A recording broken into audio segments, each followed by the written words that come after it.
La obligaron a casarse con un anciano poderoso para lavar la vergüenza familiar. Pero Azucena Morales rompió el silencio en el altar y fue enviada al desierto como castigo, entregada como esposa a un guerrero apache que la rechazó desde el primer momento. Azucena Morales descendía lentamente por la escalinata de mármol, vestida con el más caro de los vestidos que su familia había podido pagar. Era de seda azul cobalto, bordado con hilos de oro traídos desde Europa, diseñado para que deslumbrara, y sin embargo, nunca se sintió más invisible. Las miradas de los invitados la atravesaban como cuchillos envueltos en terciopelo. Todos sabían lo que iba a ocurrir. Todos esperaban verla rendirse. Don Cristóbal Villanueva, el terrateniente más influyente de la región y 50 años mayor que ella, la aguardaba en el centro del salón con una sonrisa de posesión. No era amor, era transacción, era castigo. Era la decisión de su padre, el mismo que había construido un imperio ganadero sobre decisiones frías y silenciosas. Finalmente, cumplirás tu deber con esta familia, había susurrado su madre mientras ajustaba el collar de perlas en su cuello, como si encadenarla con elegancia hiciera la prisión más aceptable. Azucena tenía apenas 22 años, pero desde los 15 ya desafiaba el orden establecido. Su espíritu libre era considerado una vergüenza, una mancha en la reputación de los Morales. Se negó a ser la pieza dócil que ellos querían mover en su tablero de poder. Y sin embargo, ahí estaba, caminando como una condenada hacia su sentencia. Don Cristóbal extendió la mano. El silencio se apoderó del salón, como si incluso los candelabros de cristal dejaran de temblar. «Señorita Morales», dijo con voz engolada, «es un honor solicitar su mano ante esta distinguida concurrencia. Le prometo respeto, estabilidad y una unión que nuestros hijos heredarán con orgullo». Todos esperaban su sonrisa dócil, su aceptación sumisa, pero Azucena levantó la cabeza y habló con una claridad que rompió el aire como una tormenta. «No acepto su propuesta, don Cristóbal. No ahora ni nunca». Hubo un momento de vacío absoluto. Luego, el salón estalló en murmullos, incredulidad, escándalo.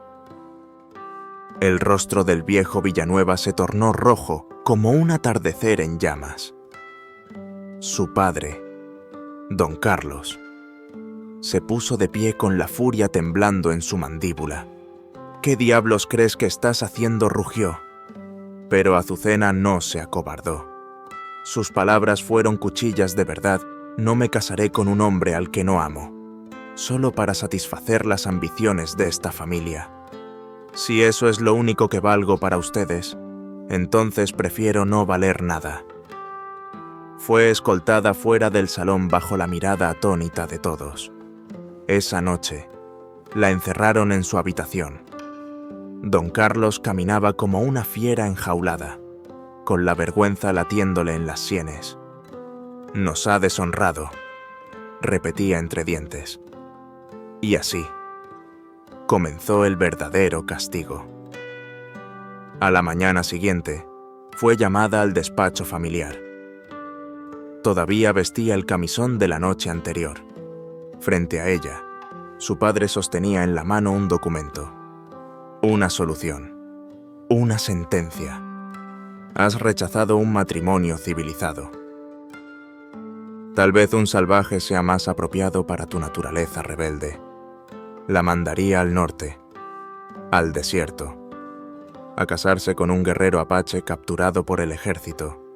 Una estrategia de paz», le dijeron. Pero Azucena sabía la verdad. Era un castigo disfrazado de sacrificio noble. Era el intento final de quebrarla. Y sin saberlo, aquel día, vestida de desobediencia y dignidad rota, Azucena comenzaba un viaje hacia lo desconocido. Un camino de polvo, fuego y libertad. Uno que la alejaría de todo lo que conocía para llevarla justo a donde pertenecía, El viaje hacia el territorio apache fue más que un castigo. Fue una marcha de exilio envuelta en polvo, silencio y resignación. Azucena fue escoltada por soldados que no le dirigían la palabra, como si ya no perteneciera al mundo civilizado. Sus manos atadas no eran solo una medida de seguridad, eran una declaración. Ya no era hija, ni señorita, ni heredera. Era una carga, una ofrenda para la paz, un problema que había sido eliminado. Durante 5 días, cruzaron valles áridos y colinas sin nombre. El sol la castigaba sin piedad. Su piel, acostumbrada a la sombra de los salones coloniales, comenzaba a arder y agrietarse. El aire seco le robaba las lágrimas antes de que pudieran deslizarse por sus mejillas. Cada noche dormía en el suelo duro, con el miedo como única compañía. Cuando finalmente llegaron al campamento apache, sintió que entraba a otro planeta. Las tiendas de cuero se alzaban entre las rocas, las hogueras crepitaban suavemente, y el idioma que se escuchaba a su alrededor no tenía ningún punto de referencia para ella. Era música antigua, pero también muralla infranqueable. Y entonces lo vio. Ahana emergió de la tienda principal con la presencia de un mito. Era alto, fuerte, de mirada feroz y pecho lleno de cicatrices. Cada paso suyo parecía esculpido por la guerra y la pérdida. Su cabello negro como la noche le caía hasta los hombros, enmarcando un rostro tan imponente como imposible de leer. Pero fueron sus ojos los que la marcaron oscuros, duros, desconfiados. Y cuando hablaron, no necesitó traducción para entender el desprecio. «Esta es la esposa que me envían los mexicanos», dijo con voz grave. «Una flor blanca que probablemente nunca ha tocado la tierra. Esto es un honor o una burla». Los guerreros que lo rodeaban rieron con crueldad. Azucena sintió que el suelo se abría bajo sus pies. Acababa de pasar de ser humillada por su familia a ser despreciada por un mundo completamente nuevo. Fue alojada en una tienda solitaria, lejos de los demás. Allí pasó su primera noche escuchando sonidos extraños, los susurros del viento entre los riscos, los murmullos de voces que no comprendía, el crujido inquietante de ramas bajo pisadas invisibles. Y por primera vez en años, lloró. No por miedo, no por nostalgia, sino por una verdad punzante. Estaba sola, completamente sola. A la mañana siguiente, salió con pasos inseguros. Las mujeres apache la observaron con frialdad. No era bienvenida, no era útil, no era una de ellas. Era una decoración abandonada en un mundo de supervivencia. Y Ahana ni siquiera la miraba. Pero Azucena no era de las que se rompían fácilmente. Tal vez era el mismo fuego que había escandalizado a su familia el que ahora la mantenía de pie. No pidió compasión, no suplicó ser aceptada.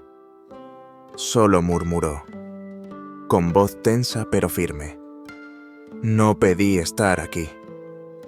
Pero si voy a quedarme, encontraré una manera de sobrevivir».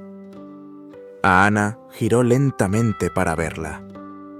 Sus ojos la atravesaron una vez más, esta vez sin burla, sin simpatía, solo juicio.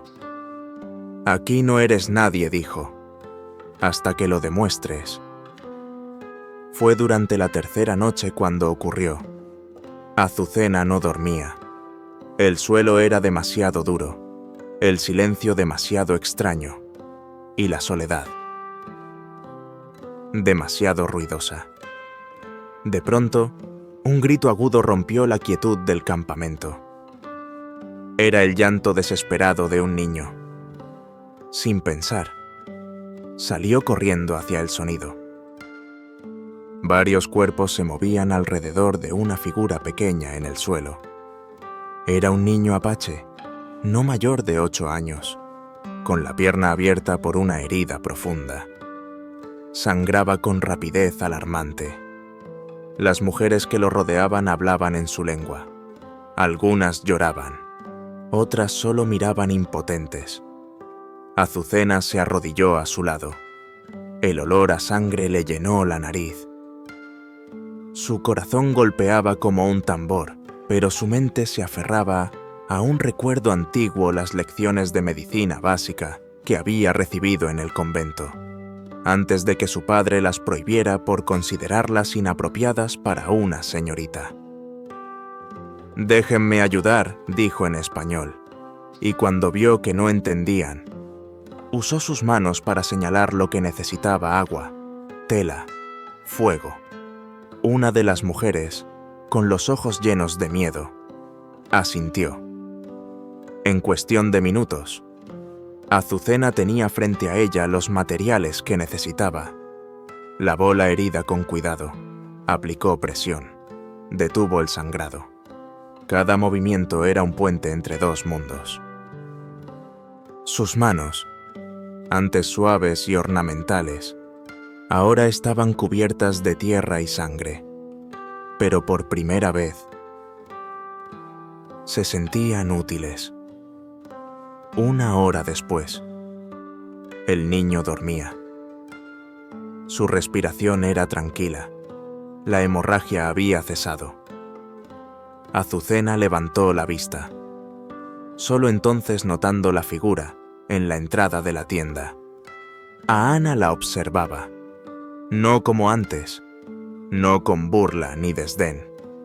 Lo hacía en silencio, con una seriedad que la dejó sin aire. «¿Dónde aprendiste a hacer? ¿Te diste a hacer eso?», preguntó con voz baja, casi incrédula. «En el convento», respondió Azucena, limpiándose las manos con un trozo de tela sucia. Las hermanas enseñaban medicina básica a las niñas que lo deseaban. Mi familia pensaba que era una pérdida de tiempo. A mí me parecía importante. A Ana se acercó. Miró al niño, luego las vendas, luego a ella. «Se llama Takoda», dijo. «Es el hijo de mi hermana. Le salvaste la vida esta noche». No hubo agradecimiento efusivo. No hubo aplausos ni abrazos. Pero esas palabras fueron más que suficiente. Fueron un reconocimiento, un inicio. Al día siguiente, algo había cambiado. Las mujeres ya no la miraban con recelo. Le ofrecieron tareas pequeñas: pelar raíces, lavar utensilios, recoger plantas.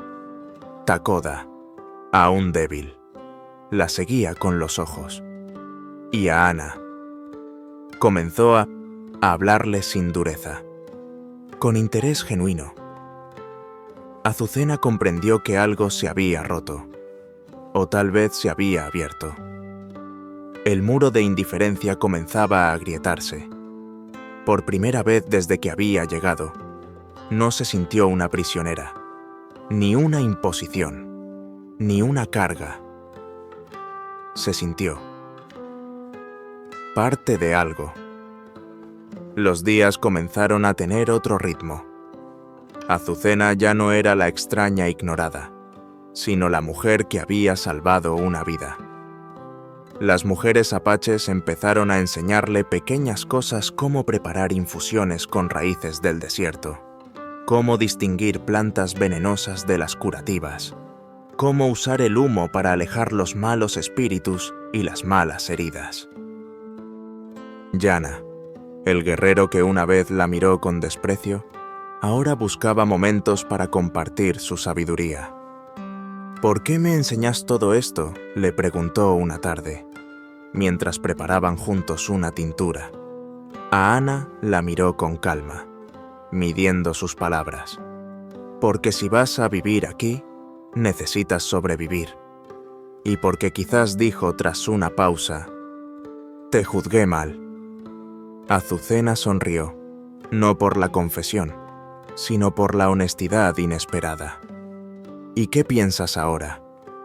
Él la observó un largo momento antes de responder: eres más fuerte de lo que pareces. Y te importa la vida, incluso la de quienes no te han tratado bien. Eso no es común en tu mundo. Aquella noche, sentados bajo un cielo tachonado de estrellas, el silencio entre ellos ya no era incómodo. Era compartido, cómodo, profundo, mientras mezclaban hierbas en cuencos de barro. Sus manos se rozaron por accidente, y por primera vez, Azucena sintió que su corazón se aceleraba no por miedo, sino por deseo. No era el tipo de deseo romántico que había leído en libros o escuchado entre suspiros de damas de sociedad. Era un deseo que nacía del respeto, de la admiración, de la conexión que habían tejido en el silencio y el aprendizaje. Un día especialmente caluroso, regresaban de recolectar plantas en las colinas cuando Azucena tropezó y cayó con fuerza. Su tobillo se torció de inmediato. Intentó ponerse de pie, pero el dolor fue demasiado.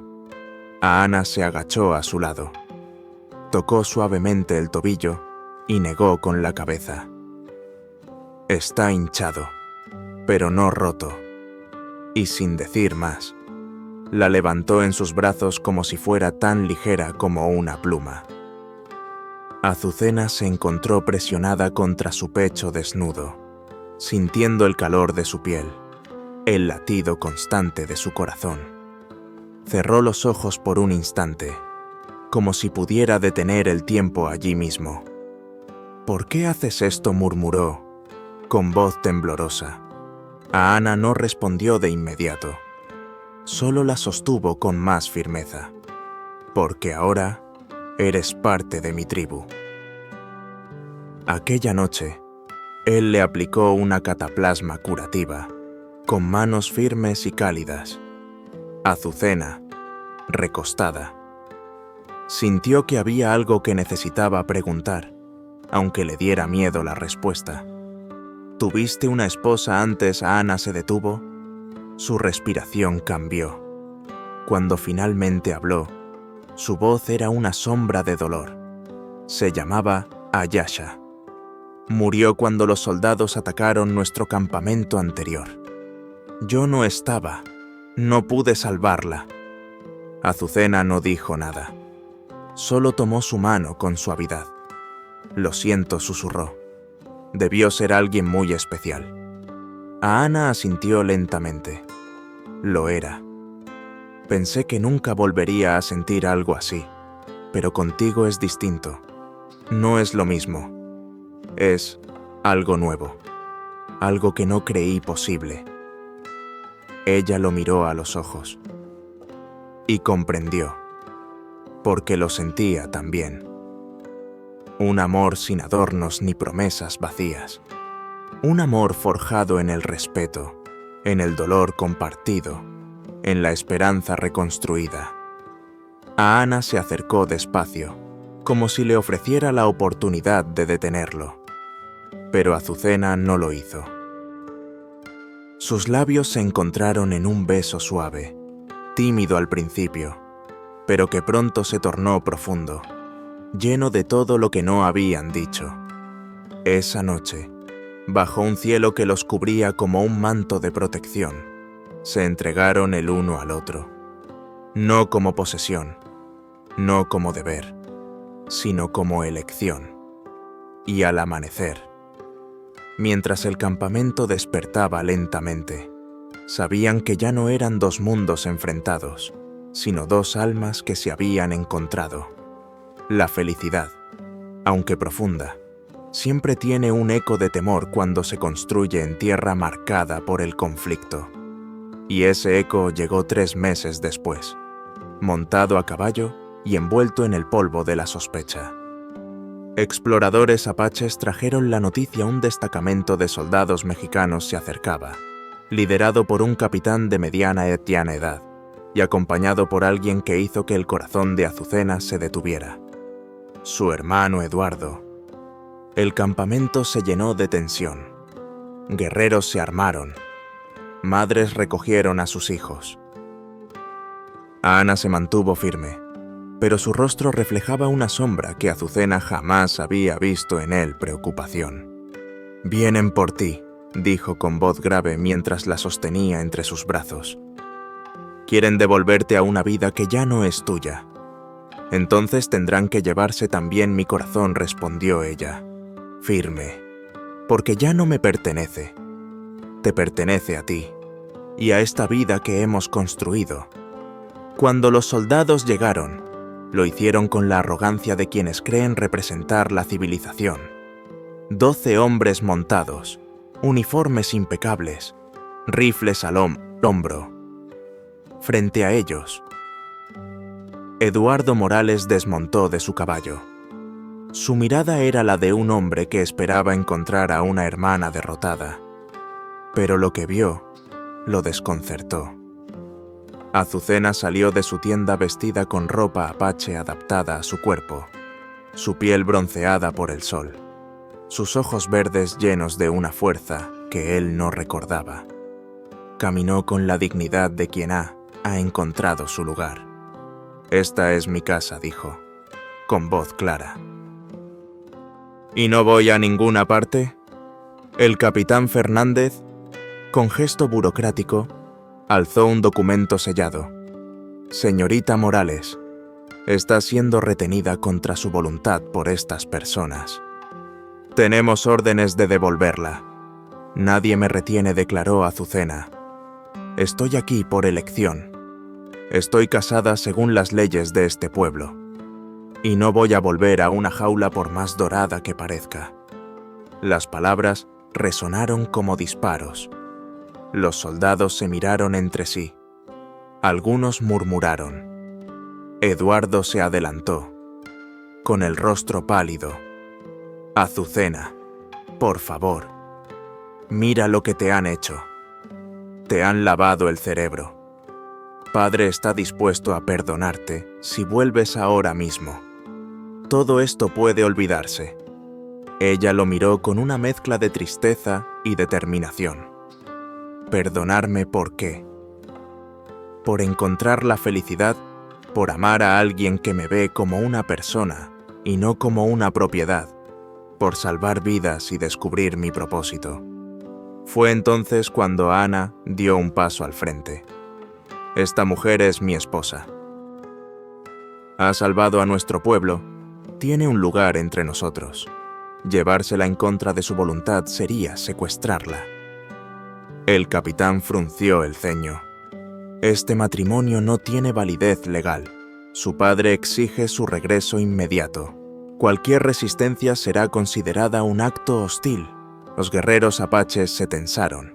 Las manos se acercaron a las armas. El ambiente se volvió eléctrico, cargado de historia, sangre y amor. Pero Azucena levantó la voz por encima del caos.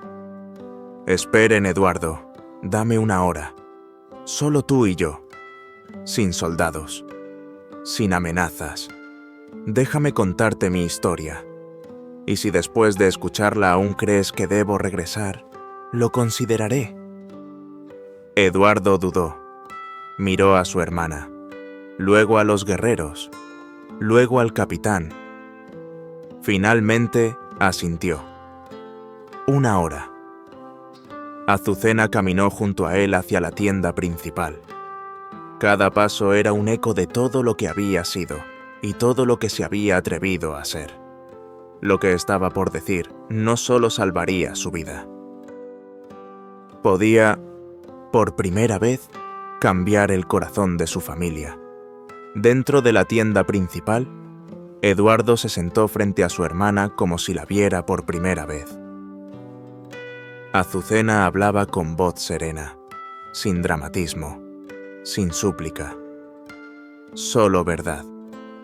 Le contó de la noche en que fue enviada como castigo, de los primeros días de frío y desprecio, de cómo curó a un niño con las únicas habilidades que su familia había considerado inútiles.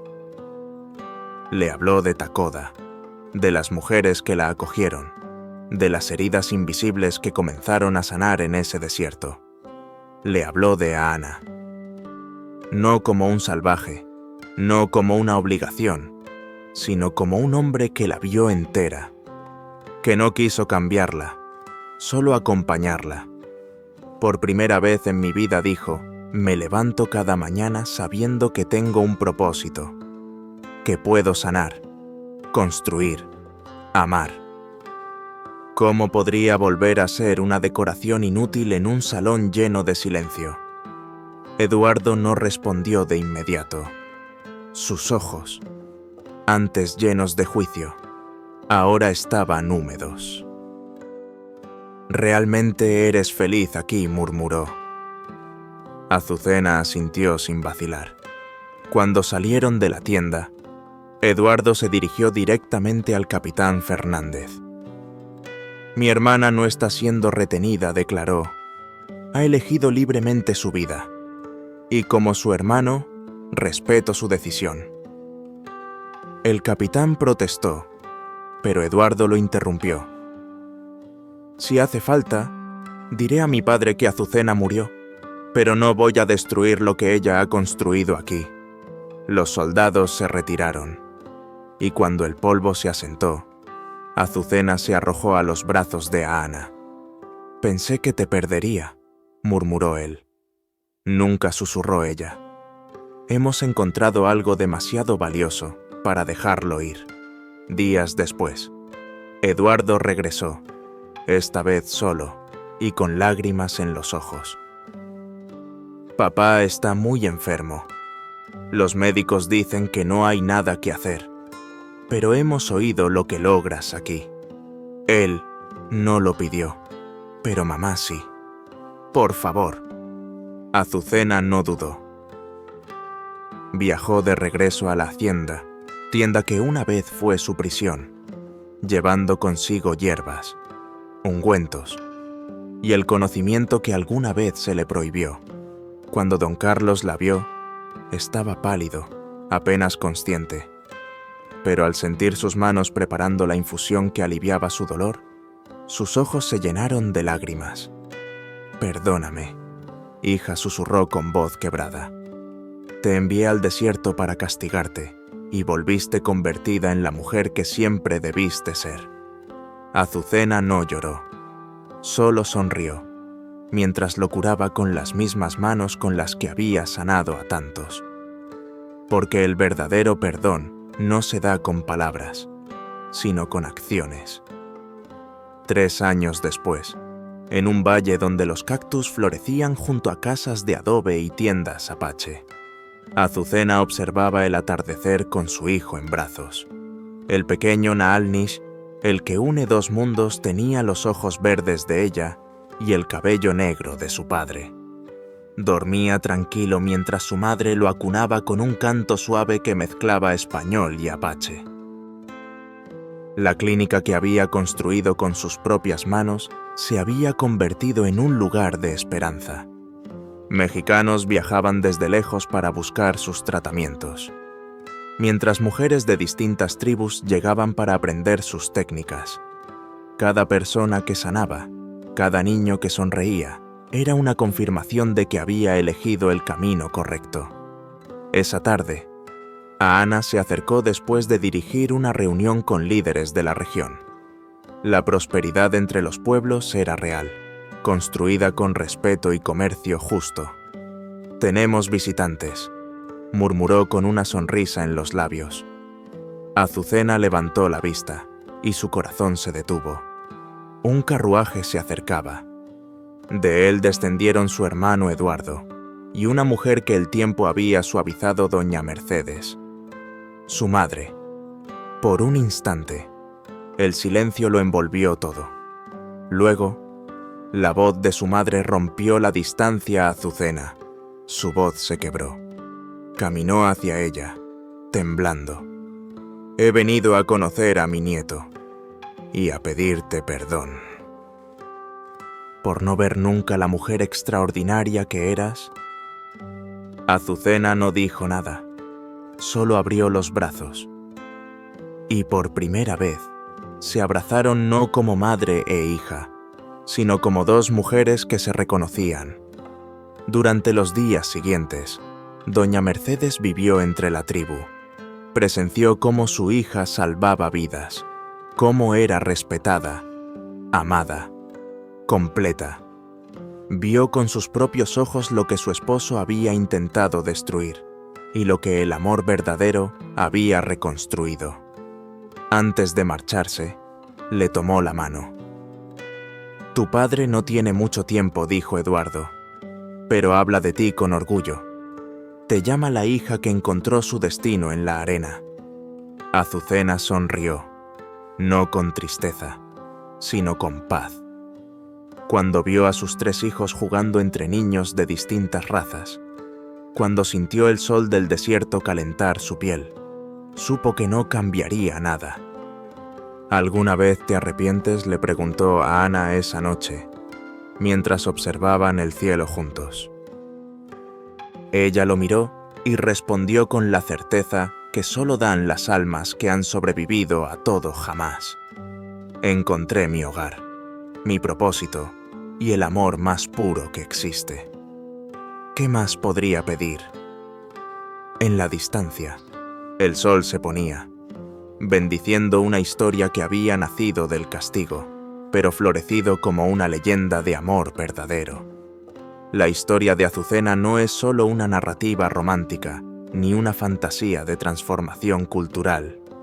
Es, sobre todo, una lección poderosa sobre el derecho y el deber de cada ser humano a elegir su propio destino, incluso cuando ese camino desafía lo que se espera de nosotros.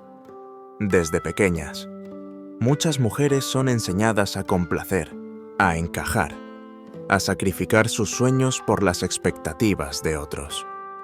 Azucena representa a todas esas mujeres que, en algún momento de sus vidas, se han sentido atrapadas entre el deber y el deseo, entre la tradición y la autenticidad.